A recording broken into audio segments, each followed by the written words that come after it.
ng college. Oh? After ng college? Grabe ka, 4 na taon pa yan ha. Ba't naman tagal? Kala ko pa naman ngayon mo ako sasagutin. Ganda-ganda pa ng suot ko eh. Halika na kasi dito. Usap tayo. Upo ka na kasi. Mahilig na pati ako sa'yo. Ano, ready ka? Ano po yun?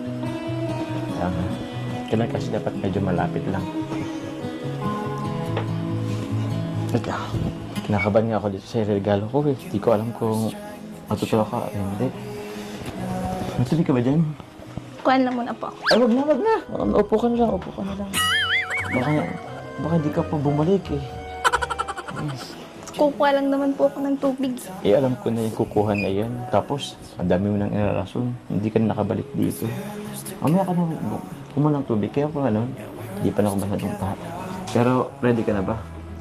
Hirap na kasi talaga akong mag-ano ng regalo sa'yo kasi tinan mo naman, ang dami nagbibigay ng regalo sa'yo. Tsaka ito, tinan mo naman ha. Grabe. 50,000. Paano ko naman yun matatapatan? Kaya, ito na lang isip kong regalo. Pikit ka naman. Ay, Ano po yun? ito kasing regalo ko, mas maganda kasi ito kung mas-surprise ka talaga. Panipikit ka muna. Ano po kasi yun?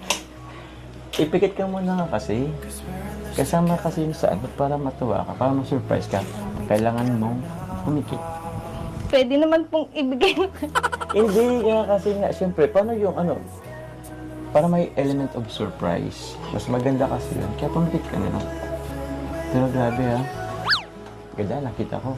Diyan ko yung picture natin ha. Sa akin naman, hindi siya nakadikit sa dingding. Pero nasa ano yun, nasa side table ko kasi yun. Naka-ano pa yun. Naka-frame pa yun. Pero sige na, huwag mo lang ano. Pikit ka na lang. Pikit ka na.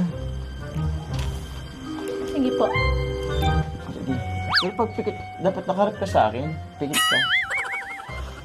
Sige na kasi mas maganda kung makikita mo agad yung ano. Hindi yung ano. Okay, pikit na.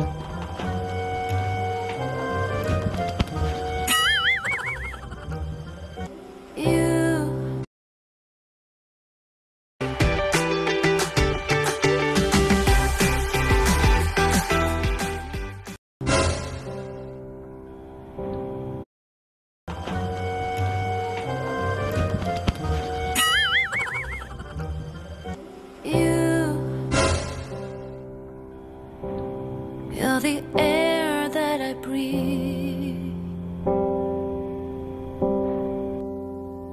Yes, and you are all that I need.